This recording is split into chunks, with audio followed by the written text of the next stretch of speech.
Hvala, da ste se odzvali na naše povabilo in se že veselim naslednjih nekaj 10 minut, kolikor imamo časa.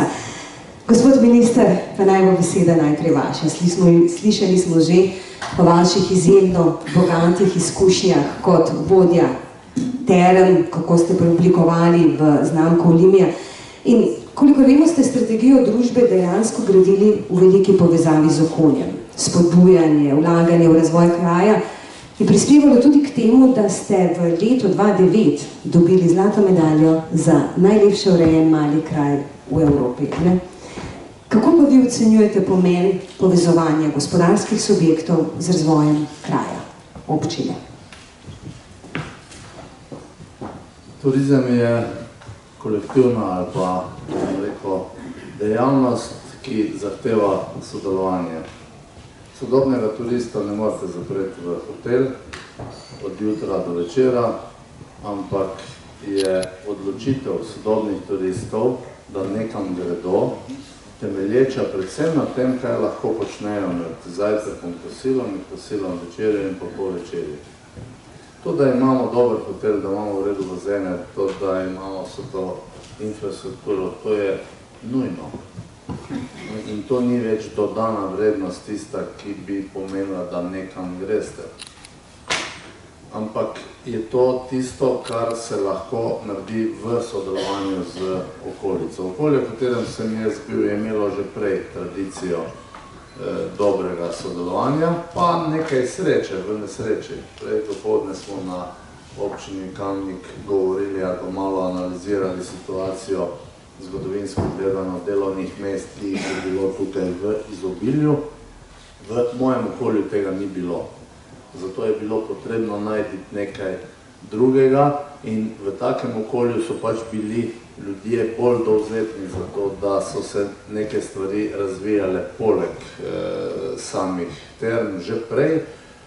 Vse skozi smo to spodbujali in tudi nikoli podjetje kot tako ni bilo zaprto. Seveda pa je, po mojem mnenju, vse v našem okolju tudi ena dobra slovenska lastnost prispevala k temu, da smo to okolje razvili, to pa je fovšija.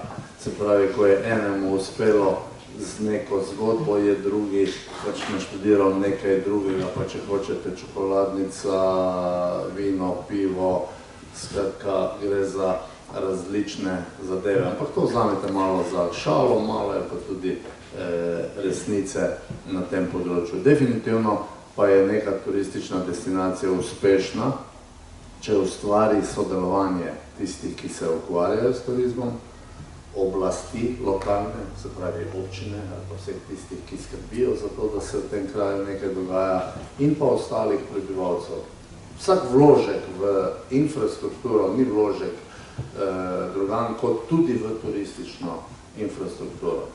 In tako kot sem povedal, smatram, da imate tukaj veliko teh naravnih danosti, ki jih lahko in jih boste v bodoče, po moje, še bolje izkoriščali za to, da bomo Slovenijo razvili kot aktivno, zeleno in pa zdravo 5-zvezdično destinacijo za zahtevne goste.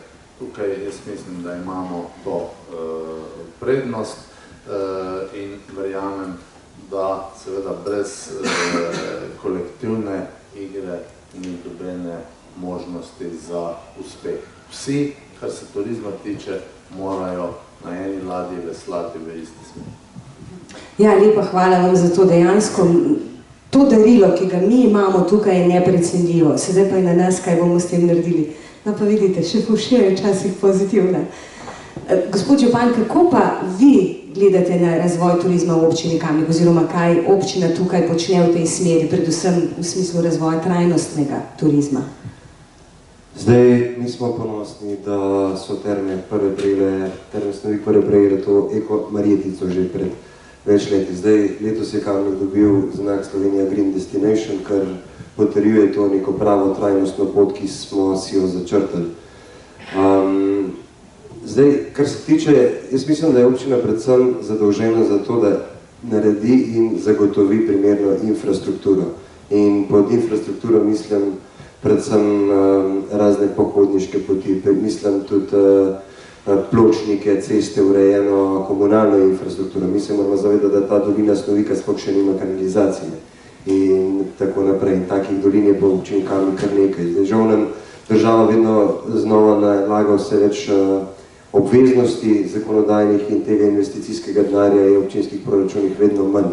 Ampak s tem moramo delati učinkovito, razvojno in zagotoviti predvsem te primarne stvari, kar pomeni kanalizacijo, vodovode, urejene ceste, urejene pločnike in tudi sprehajalne poti tukaj tekom Tuhinjske doline in po vseh naših koncih. Mi smo 10. največja občina v državi, tako po številu prebivalcev, kot tudi po površini in obveznosti, ki jih imamo, so zelo velike. Poleg tega imamo ogromno infrastrukturnih projektov odprtih od nove šole in tako naprej, tako da ni to kot opravičilo.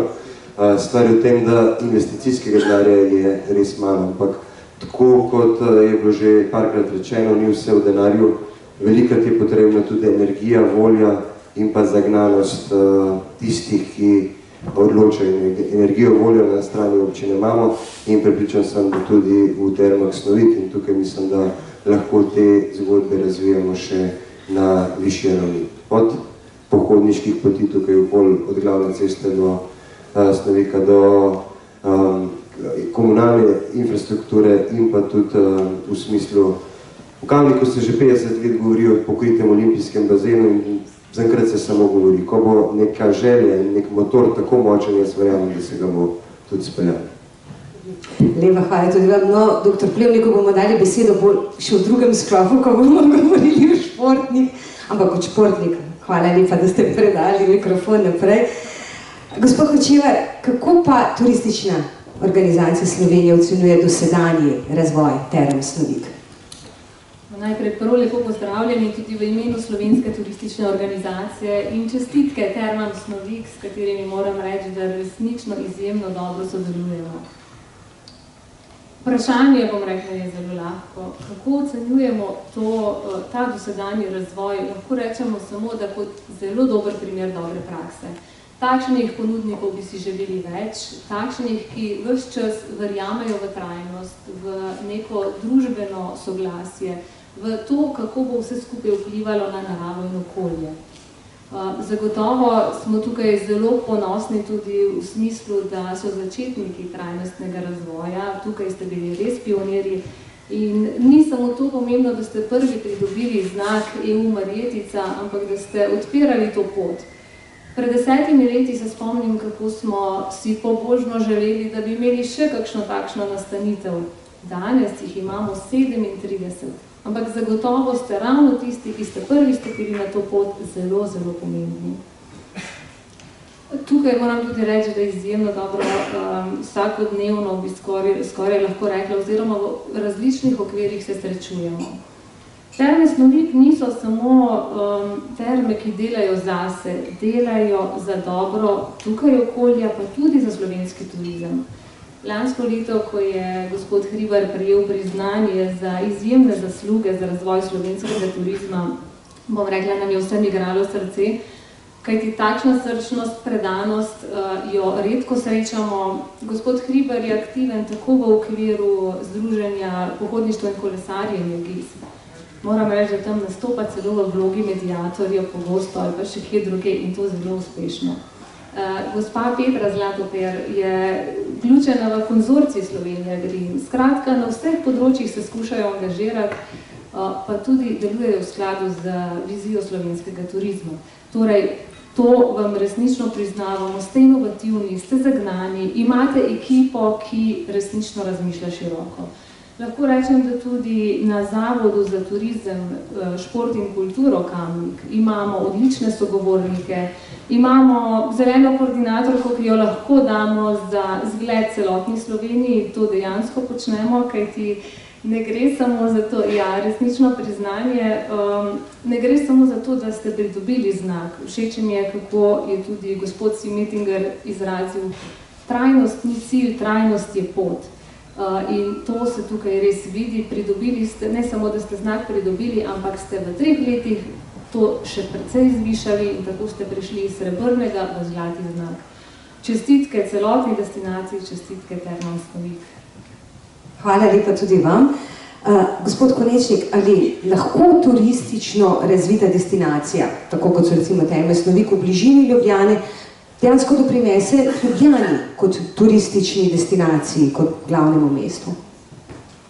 No, naj vse skupaj pozdravim tudi v imenu Turizma Ljubljana in čestitke Termam Snovik. Gotovo, zdaj, če ste se zadnje mesece ali pa dni kaj sprehodili skozi Ljubljano, vidite, da imamo kar ogromno turistov. Lani smo obiskovalcev, lani smo, bom rekel, prebili tako magično mejo milijon prihodov in več kot 2,2 milijona nočitev.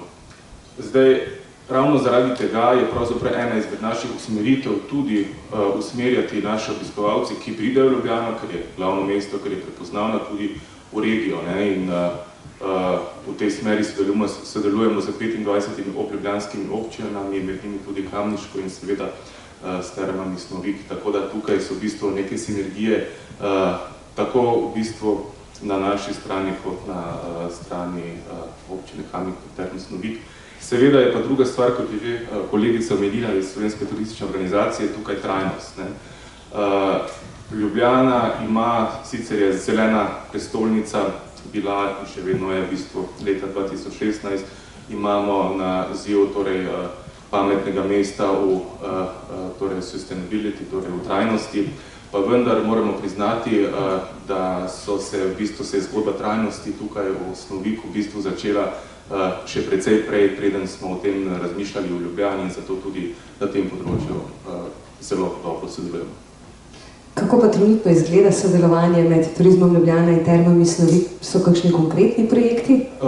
V bistvu seveda že kar nekaj let pravzaprav so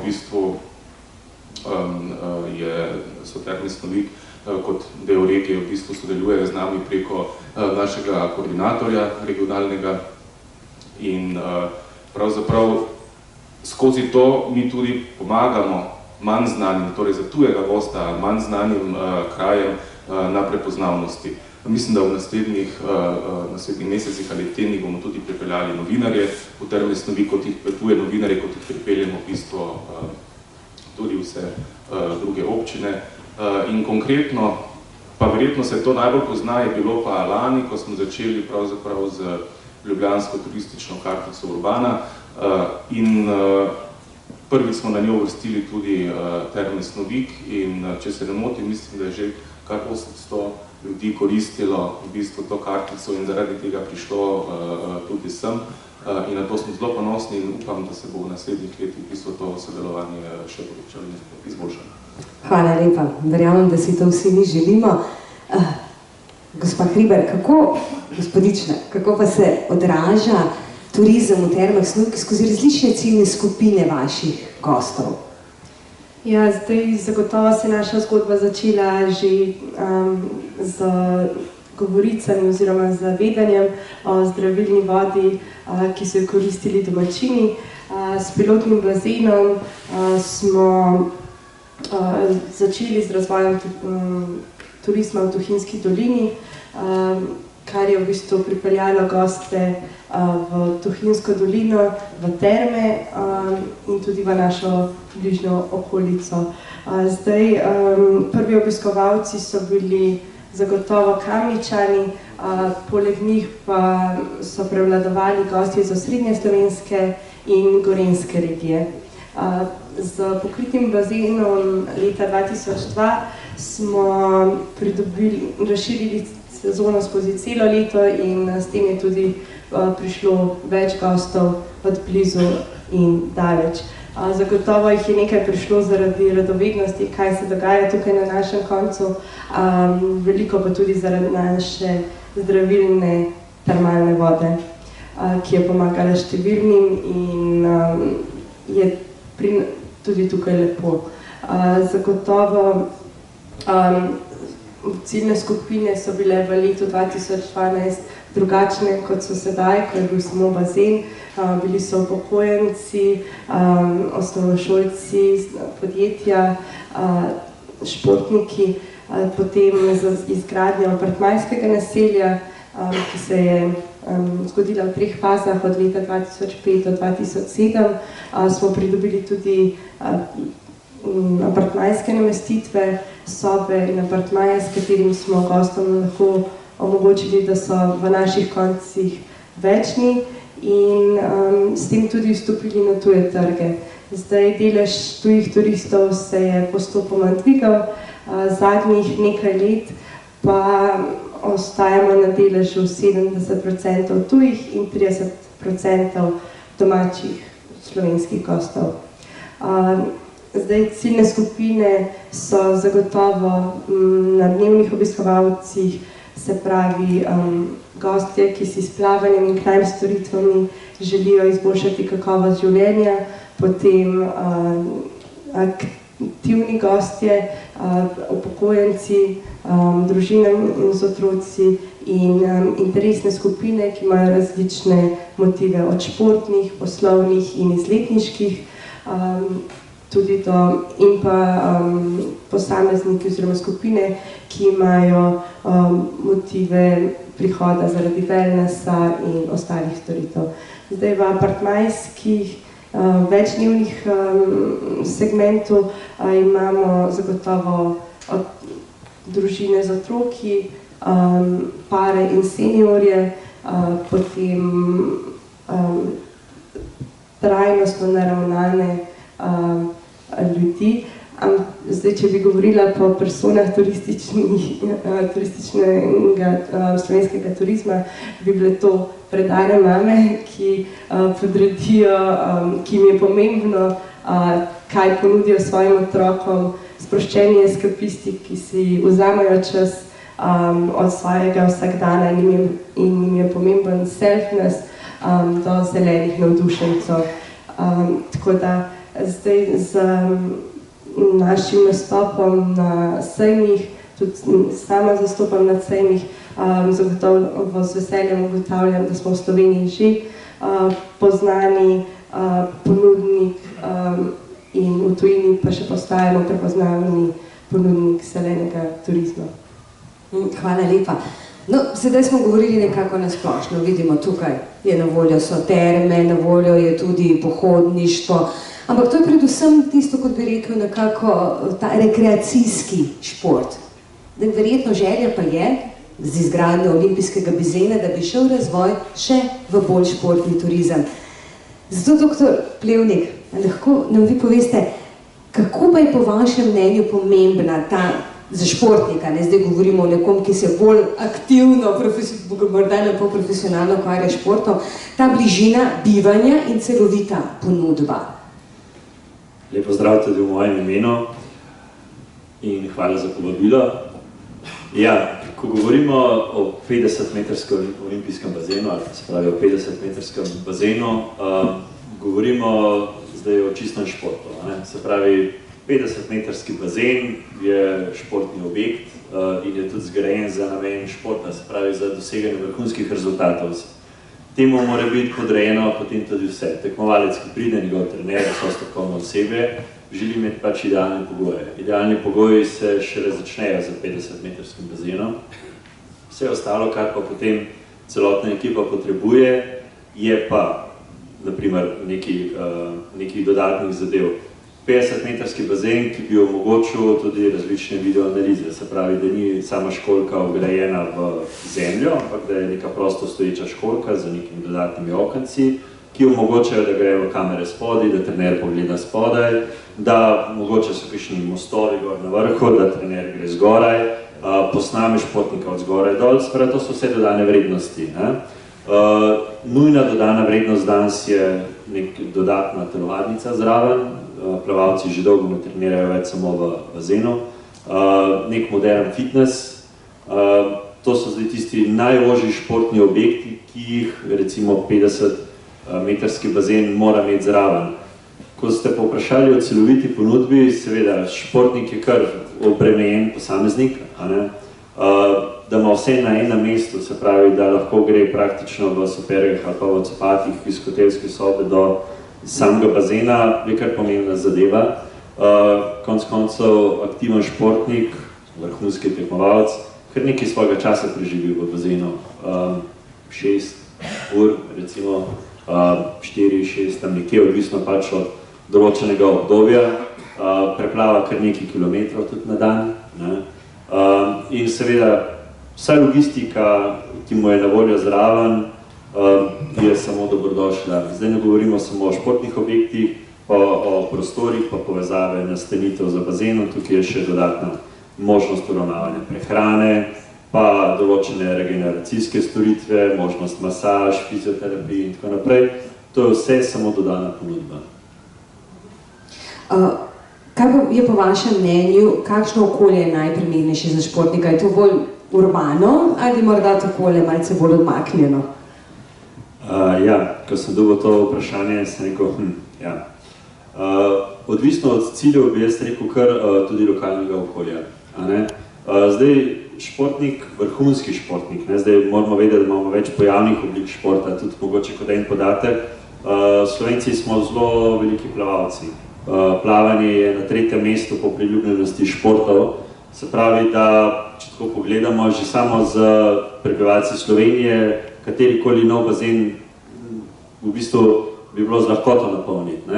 Zdaj, če pogledamo pa na morju, ko smo, pa v raznih toplicah, moramo pa zelo hitro ločiti med plavalci, kopalci, iskalci doživeti in tako naprej. Se pravi, moramo biti kar precizni pri takem načrtovanju. Ali lahko še enkrat vprašanje? Urbano ali malce odmaknjeno? Ja, to je tako vprašanje, ki v bistvu odvisno koga vprašaš, ali vprašaš nekoga, ki živi mogoče malo bolj v naravnem okolju ali mogoče malo bolj v urbanem okolju. Vsak bi si želel imeti ta bazen bližje, kar je pa bolj pomembno, je pa to, da je pač možnost celovite ponudbe. To se mi zdi zelo pomembno. Se pravi, da športnik, ko pride, da ima možnost na enem mestu, na enem koncu imeti vse. Zdaj, tukaj je pa spet zelo odvisno iz strani lokalne skupnosti, kaj želi. Ali želi ponuditi to storitev turistom, se pravi, želi čim več gostov privabiti v svojo občino, ali želi to ponuditi predvsem svojim prebivalcem in jim omogočiti pač neko izobraževanje. Vemo, da danes izobraževalni vidik plavanja je zelo pomemben vidik. Kar nekaj utopitev imamo vsako leto, vemo, da temu sledi celotna zakonodaja, vemo, da imamo tečaje plavanja, ki so obvezni v osnovnih šolah in tudi tako po Sloveniji so kar velik procent zasedenosti bazenov zapolnijo ravno šole z tečaji. Se pravi, temu je zelo koristno, da je prilagojeno. Jaz vem, zdaj ne bom čisto krajevno, ampak ravno v letošnjem letu so odprli 50-metrski bazen in prva zadeva, ki je bila, pa imajo samo globoko vodo. Seveda, 50-metrski olimpijski bazen je predpisan za globino vode, to je 2 metra. Se pravi, 2 metra globina vode za učenje plavanja je mogoče vsem boljše za začeti za 70 cm, pa potem za 1,20 m oziroma 1,30 m. Seveda so rešitve, se da, ampak potem je tukaj pa že temperatura vode. Tekmovalni bazen ima malo bolj hladno vodo, otroci, vsi tisti, ki smo starši, vemo, da zelo hitro zbežijo iz mrzle vode. Potem tukaj je nov vidik, tekmovalni bazen nima toboganov. Govorimo o plavanju, vrhunskem plavanju. Se pravi, je nek napor potrebno v to vložiti. Se pravi, mislim, da je predvsem treba uskladiti želje in potrebe. Jaz vem, da kamniško plavanje ima zelo močno tradicijo, zelo dobre plavalce in sigurno želje so. Na drugi strani so potrebe. Vsakim potrebam, če se želje potrebe uskladijo, to idealno, ampak največkrat ni tako, mogoče bo gospod župan to še boljše vedel. Tako da je treba zelo veliko dejavnikov v bistvu v to množico vključiti, predvsem to, kakšne so želje, kakšne so potrebe in kakšna je vizija. Ali želimo privabiti druge prebivalce oziroma turiste, ali želimo omogočiti tisti lokalni skupnosti, da razvija svoje dejavnosti. Hvala lepa. Gospod minister, lahko, če smo že kar konkretno na tej tematiki pokritega bazena, ali lahko kaj več poveste, kako pa je Kozjansko leta 2008 pridobilo nov sodoben športni projekt? Objekte, se kaj spomnite, kako so potekale priprave, viri financiranja? Pravzaprav, kaj bi vi nam svetovali kot podjetju in občini, kam se lahko obrnemo, da bi prišlo do izvedbe tega projekta? Končna odločitev je na vaši strani in vse to, kar bom jaz povedal, je samo moje skromno mnenje. Zdaj, vprašanje, ki ste mi ga postavili, se nanaša na športno dvorano, ne na plavalni bazen. V končni fazi, bom rekel, čisto iz vidika podjetja, je vse stvar ekonomije na koncu, ekonomije obsega. In mi smo leta, ne vem kdaj, v začetku 2000, naredili športno dvorano v sodelovanju 3 občine, podjetja in pa pridobili smo tudi za to evropska sredstva. Mislim, da je bilo tam nekje 2008 postavljen temeljni kamen, pa 2009 otvoritev športne dvorane, ki pa je bila narejena v krogu term. Tukaj smatram, da je bila to vrhunska odločitev, zato ker smo prišli do vsega. Prišli smo do orodja, s katerim samo podjetje lahko dodatno nudi svoje nočitvene kapacitete za razne priprave športnikov, ker je za veliko dvorano, ki je sicer v malem kraju, kot je moja rojstna občina s 500 prebivalci, niti približno. Občina sama ima 3500 ljudi, ampak je dolga od Čile pa oska na meji, ne bi mogli vzdrževati. Se pravi, v kontekstu lokalnih potreb, podjetniških potreb, ko smo prišli do enega vrhunskega objekta, ki je dodana vrednost enim in drugim. V vašem primeru, jaz mislim, da je vaša odločitev popolnoma podobna. Moram reči, da sem imel še eno izkušnjo na plavalnem delu. Podjetje, ki sem ga vodil, v mojem domačem kraju ni imelo potreb po tem, da bi razvijali plavalni bazen, ker mi pač Kozjanci, zdaj koliko smo plavali, koliko nismo plavali, druga stvar, nimamo te športne tradicije.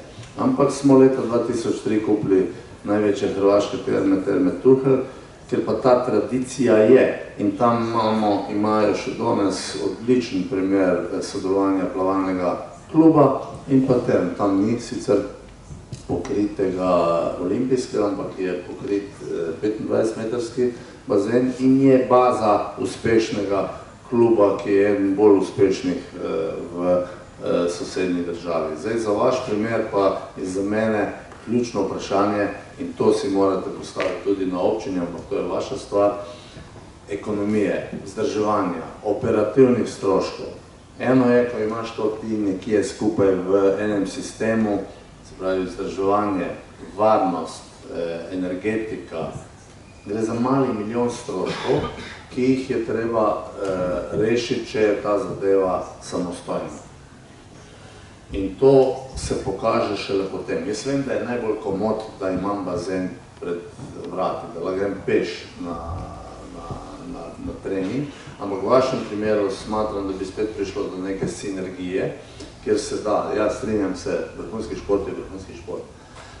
Vendar se kljub vsemu ta zadeva odvija 24 ur na dan, 7 dni v tednu, kjer se da najti absolutno življenje za oboje. Ta distanca, koliko je 7-8 kilometrov, je smešna in nepomembna v tem kontekstu, če gledate na dolgi rok. Bi pa en tak objekt športni omogočil tudi dodatne možnosti za razvoj drugih zadev v termah na tej lokaciji. Skratka, končna odločitev je vaša, če imate dovolj denarja in sredstev, verjamem, da si lahko privoščite tudi čisto samostojen bazen. V Sloveniji pa smo dolžni razmišljati racionalno, sodelovati, to, kar ni sicer tudi ne naš nacionalni šport, da bi se znali povezati pa skupaj roko v roki delati, ampak v vsakem primeru se mi zdi, da je absolutno možno najti organizacijsko obliko, ki bo omogočala, da bo ena taka investicija dodana vrednost eni in drugi strani, če hočete športni pa lokalni, na drugi strani pa poslovni pa turistični. No, samo če se še navežemo na to, govorili ste o tem javno-zasebnem partnerstvu, ki ste ga izvedli pri pripravi te športne dvorane. Kje so tukaj prednosti tovrstnega sodelovanja? Na prvem mestu je tukaj ekonomija, stroški obratovanja, poslovanja. Objekt, ki ga narediš, mora funkcionirati.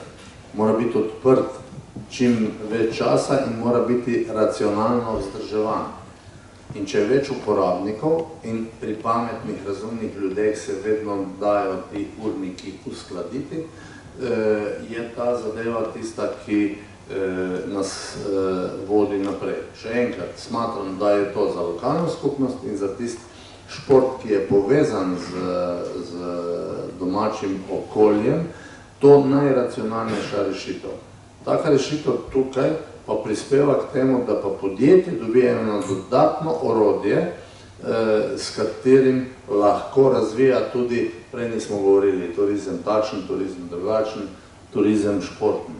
Zelo, zelo pomembno na vseh področjih in tudi na plavanjem. Še enkrat rečem, da to v mojem matičnem podjetju nismo razvijali, smo pa v hčerinskem podjetju potem to izkoriščali tudi za tržne namene za obe državi in mednarodno. Se pravi, to neko orodje, s katerim tako podjetje pridobi lahko športnike tudi na priprave. Seveda je pa pri vsaki kombinaciji veliko problemov in veliko strpnosti je potrebno, ampak je spet vse star, če pač glava pametna, potem je v redu s telesom, če pa glava ni v redu, pa ima telo težave na tem področju. Ja, vedno je zagotovo pomembno, tako kot ste rekli, želje uskladiti z resničnostjo in poiskati najboljšo pot za vse. No, gospod župan, kako pa občina Kamnik vidi razvoj športnega turizma oziroma to možnost izgradnje olimpijskega bazena tukaj v Termah Snovik? Zdaj ste tako napeljali debato, da ste mi vsi napeljali, pa sam še reč, pa ušniček odkri pa investirali. Sploh, ker je toliko denarja, da ne veste, kam z njim. Točno. Stvari so pač niso enostavne, so kompleksne obveznosti, ki jih ima občina, jih je ogromno. Tako sem prej rekel, tukaj je ta glavna žogca na strani Term Snovik. Jaz mislim, da če bo primerna in idealna lokacija za razvoj tovrstnih vsebin je tam, kjer so že namestitvene kapacitete in kjer je že druga infrastruktura, to, ki je bilo že povedan, ker ogrevati in vse te stvari je take velike komplekse je izziv. Tukaj to znanje za ogrevanje imajo tudi možnost za širitve po teh dolinah in po tem prostoru. In zakaj je bistveno, da mi naredimo prostore, kamor bojo prihajali turisti? Če samo za primer dam recimo primer frizerja, če grem k frizerju se strišt jaz kot sosed, pa mu dam 10 evrov, ima on zdaj mojih 10 evrov. Če se gre hismo frizerju strišt Italijan, ima ta moj sosed Italijanovih 10 evrov. Kar hočem povedati je, da turizem je čisti doprinos denarja v naš okolje in če bojo te kompleksi postavljeni v našem okolju, bodo to velika priložnost za razne reprezentance, za razne športnike. Teh objektov v Sloveniji takih ni velik in mislim, da bi tukaj lahko bili konkurenčni, ampak še enkrat rečemo, pri vseh obveznostih občine težko si kdorkoli predstavlja, da bo to sfinancirala občina sama. Tukaj se mora najti nek konzorcij pametnih ljudi, pravnih oseb in pa vizionarjev, ki bomo načrtali nek sistem, kako pride do tega cilja. O tem se govori v Kamniku že 30-50 let. Če bo vizija prava, jaz mislim, da ni ovir s tem, da si občina zagotovi za naše klube neke proge, ki bo pač lahko naši klubi koristili vedno oziroma v dogovorjenih terminih. Je pa pot do cilja še dolga, še posebej ob dejstvu, da denarja ni investicijskega na pretek in da imamo 420 km cest, od katerih je 100 km zelo v slabem stanju, 100 km še neasfaltiranih, do tega, da tretjina ljudi še nima kanalizacije, vodovoda in da moramo zgraditi novo šolo in tako naprej. Skratka, dela nas bo čaka še kar ogromno. Če mene vprašate, je pač treba te stvari graditi tam, kjer imamo možnost širitve in tam, kjer imamo možnost pač namestitvenih kapacitet, kamor bojo ljudje z drugih koncev nosili denar v naše okolje. Ja, verjetno je res v tem, da je potrebno iskati celostne rešitve. Mi smo bili včasih znani po tem, da postaviš eno stvar, če ni vsega ostalega, kar zraven sodi, nisi naredil nič. In zato, ampak verjamemo, da občina ima kar veliko dela pred sabo, ampak v kakšni taki obliki javno-zasebnega partnerstva. Pred 25 leti nihče ni verjel, da bo enkrat tole stalo danes, kar stoji. In morda je tudi v Kamniku že čas, da ne govorimo samo o takem projektu, ampak se morda res še kaj konkretno zgodi. No, dr. Plevnik, če še vas vprašam, čisto kot strokovnjaka za športnike, sej verjetno je odgovor precej logičen, ampak ko govorimo o pokritem bazenu, o namestitvah, seveda govorimo o celoletnih pripravah. Kako je to pomembno za športnika, ta možnost celoletnih priprav? Celoletne priprave so danes nuja. Drugače sploh ne gre več. Vsi, ki delamo na področju vadbe treninga, vemo, da se planira, recimo pri vrhunskem športniku, na 4 leta olimpijski cikel se planira naprej. In se ve praktično, s katerimi vsebinami se bo športnika peljalo naslednje 4 leta, seveda bolj podrobno se potem krajša obdobja. Ampak tako dolgi so plani, tako dolgi so načrti. Če govorimo pa o enem koledarskem letu, oziroma pač o enem tekmovalnem letu, celo leto je ključno. Brez celega leta možnosti za tekmovanja ali pa za vadbo, praktično rezultatov ni. Potem govorimo o čisti rekreaciji, povezavi z zdravjem, prostem času in tako naprej. Pa še tam je zelo ključno, da se to dogaja redno, celo leto, večkrat na teden in tako naprej. Mi vemo, da so danes priporočila Svetovne zdravstvene organizacije, ki so minimum govorijo o pol ure na dan, oziroma 2 urah in pol na teden. Se pravi, še tam je pomembna rednost. Ne govorimo samo to, da je zelo dobro, da imamo nek vrhunski objekt ali pa neko vrhunsko priložnost 2 meseca na leto, 10 mesecev pa čakamo na ta 2 meseca. Ja.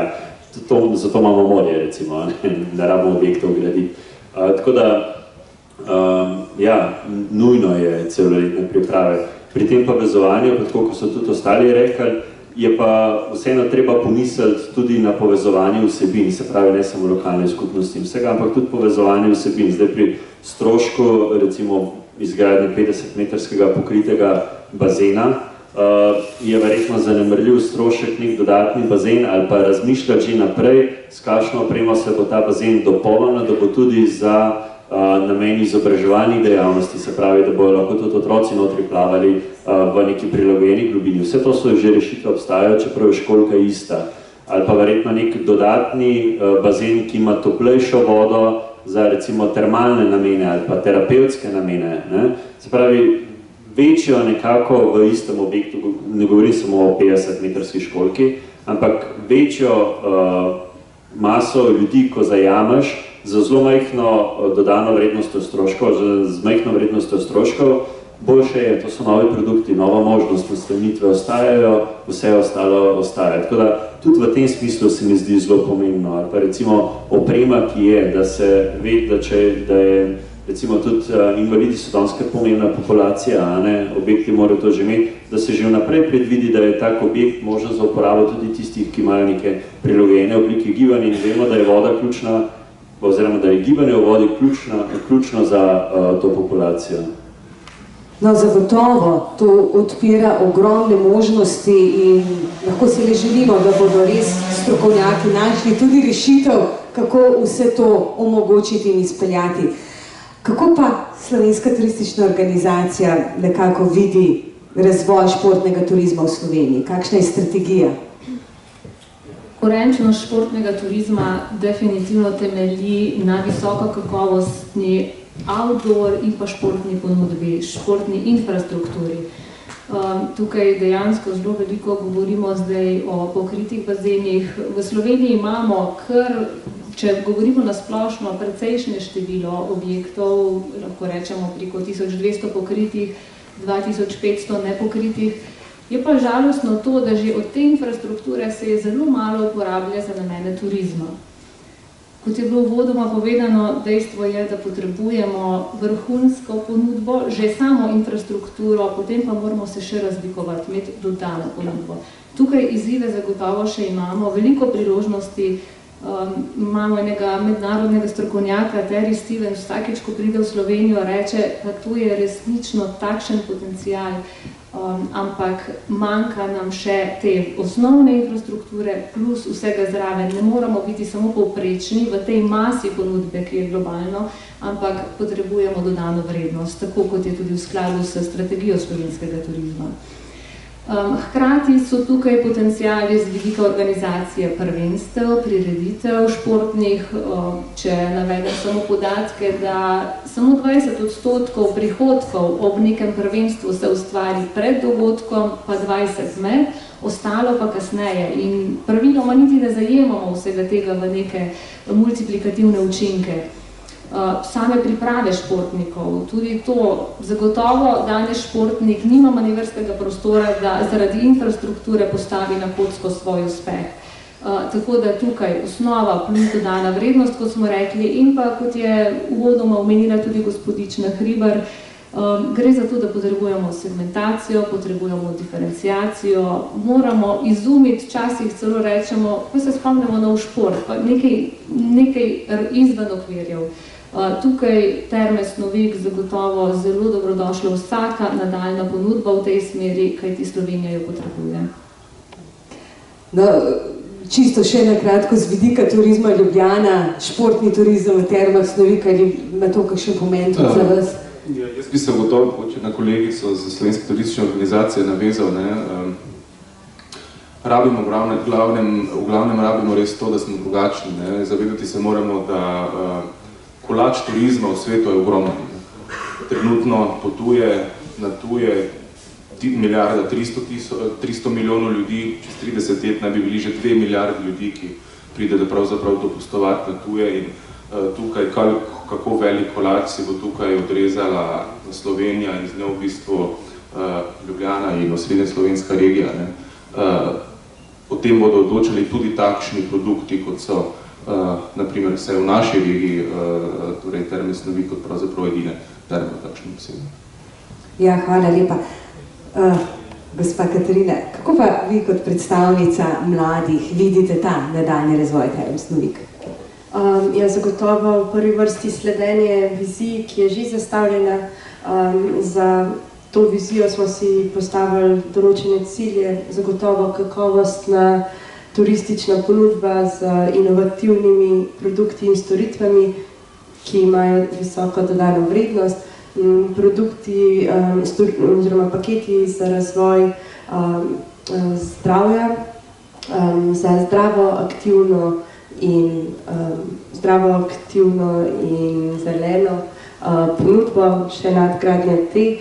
Zagotovo, zdaj že parkrat danes je bilo omenjeno, da smo do sedaj dobro delovali z akterji v okolici, domačini, ampak za prihodnje si pa želimo še postaviti bolje človeka na prvo mesto, ker v naši dejavnosti zagotovo velja, da turizem smo ljudje in zaposleni so prvi v stiku z gosti in od njih je odvisno, kakšno storitev, kakšne spomine vzamejo seboj domov. Tako da v dosedanjem delovanju smo tudi s klubi kamniškimi in drugimi smo zagotovo ugotovili, da imamo dobre možnosti za razvoj tudi športnega, aktivnega turizma in za našo zdravilno termalno vodo. Hvala lepa. Kar vrsto vprašanj bi še imela za vas danes, ker se mi zdi, da smo se šele dotaknili tako površine te tematike, pa vendar je današnje srečanje nekako namenjeno tudi še čemu drugemu. Zato vas bom zaenkrat prosila še za vsaj eno tako zaključno misel, s katero morda pospremimo Terme Snovik v naslednjih 25 let. Kar Katarina, izvolite. Ja, zagotovo nadgradnja obstoječe, zelene, zdrave, aktivne ponudbe z termalna voda kot darilo narave in to dobro izkoristiti in hkrati še oplemenititi naprej. Hvala lepa. Jaz bi morda rekel tako, da bi čestitev za pogum pred morda, mislim pa 30 leti, ko so bile tukaj prve vrtine narejene, ko so ljudi drli v mesta na delo, ne, da ste imeli pogum in vizijo in tukaj naredili eno takšno zgodbo, da so tukaj ostala delovna mesta in da je v bistvu danes, ko se je ta trend malo obrnil, v bistvu to neka dodatna ponudba in dodana vrednost tudi za mesto kot je Ljubljana. Hvala lepa. Kar gremo v vrsti. Ja, kot pravi slovenska misel, rek, voda teče, mlini meljejo. Tu v Snoviku mlini meljejo zelo pozitivno, zelo produktivno in verjamemo, da bo glede na vse te danes izrečene misli tukaj, kajti tudi to je del filozofije knajpa, da misli pozitivno vplivajo. Ne more biti drugače, kot da bo ta prihodnost izjemno uspešna. Slovenska turistična organizacija pa ne samo, da bo vedno prisluhnila željam in potrebam, ampak tudi aktivno iskala priložnosti za vas, tako na področju razvoja, kot seveda tudi promocije na tujih trgih. Hvala lepa. Gospod dr. Plevnik. Z gibanjem se življenje začne, brez gibanja zamre. Vse, kar je vmes, smo odgovorni sami, če nam pa kdo pri tem pomaga, je pa to zelo dobrodošlo in čestitke Termam Snovik, da vsem tem okoliškim prebivalcem z svojim delovanjem, s svojimi inovativnimi pristopi pomagate, kar mislim, da je zelo dobrodošlo. Hvala lepa, ja. Gibanje, včasih rabimo malo motivacije še od zunaj, seveda je pa to v prelepem okolju še toliko lažje. Gospod župan? Zdaj, Kamnik je ena edinstvena občina, mi imamo veliko planino, ena res biser v tem delu Evrope, potem te prelepe hribe, imamo največji in najlepši park v tem delu Evrope, to je park Arboretum. Edinstveno mestno jedro imamo pač razvijajoče se 25 let uspešne Terme Snovik, ki so po dejstvo je, da so oni prispevajo 50% nočitev in ta področje tukaj bomo v prihodnje skupaj z lastniki, z občino in pa tudi s klubi, ki bodo uporabljali te bazene, razvijali v prihodnje, kot infrastrukturo, kot tudi vsebine. Hvala lepa. Komaj čakam, da vidim, kaj bo še zraslo tukaj. Gospod minister, sploh z vašimi bogatimi izkušnjami bi vas z veseljem še kaj bo vprašala, ampak naj bo še vaša zaključna misel. Jaz pa verjamem, da bo občina Kamnik, pa tudi, da bodo Terme Snovik naredili en velik turistični razvoj naprej. Verjamem, da bo tukaj čez 25 let nekaj hotelov naslonjenih na to termalno zgodbo, pa v zaledju Alp in hribov dajale pogoje za aktivno, zeleno, zdravo, 5-zvezdično doživetje. Lepa hvala vam. Vsem hvala za vaše sodelovanje, vaše razmišljanja. V sklopu obletnice bomo pripravili tudi zbornik, v katerem bodo objavljeni tudi prispevki vseh sodelujočih na današnji razpravi in še pa bo nekje v začetku prihodnjega leta. Ja, kot ste rekli, živimo v času, ko so razdalje med kraji vedno krajše, ko turistično potovanje niso več luksus, temveč naravni del življenja mnogih in s tem se tudi turizem spreminja. V Sloveniji zadnje leta vztrajno narašča število obiskovalcev. Odkrivajo, kako izjemen biser se nahaja na tem majhnem koščku zemlje. Prav je, da to priložnost izkoristimo. A naj bo to z velikim zavedanjem, da je naša dežela resnični biser, kjer je le redko ki prostor za množice. Pač pa je potrebno razmišljati točno v tej smeri, kot pravite. Zeleno, trajnostno, 5-zvezdične destinacije, ki omogočajo izjemno izkušnjo, a hkrati ohranjajo prekrasno darilo narave, ki ga imamo. Samo na ta način bodo dosegli res pravo prihodnost. Ljudje smo v veliki meri izgubili občutek za naravo. Pozabili smo, kaj je resnično pomembno in čas je, da se vsega tega počasi zopet spomnimo. Verjamem, da bo zgodba Term Snovik z naslednjim poglavjem še naprej dokazovala, da se zavedajo dragocenosti čudovitega darila narave, termalne vode, ki je še vedno lahko zajameš tamle v kozarec in piješ, kar je velika redkost že marsikje po svetu. In zato sem prepričana, da bo rast šla v dobro vseh.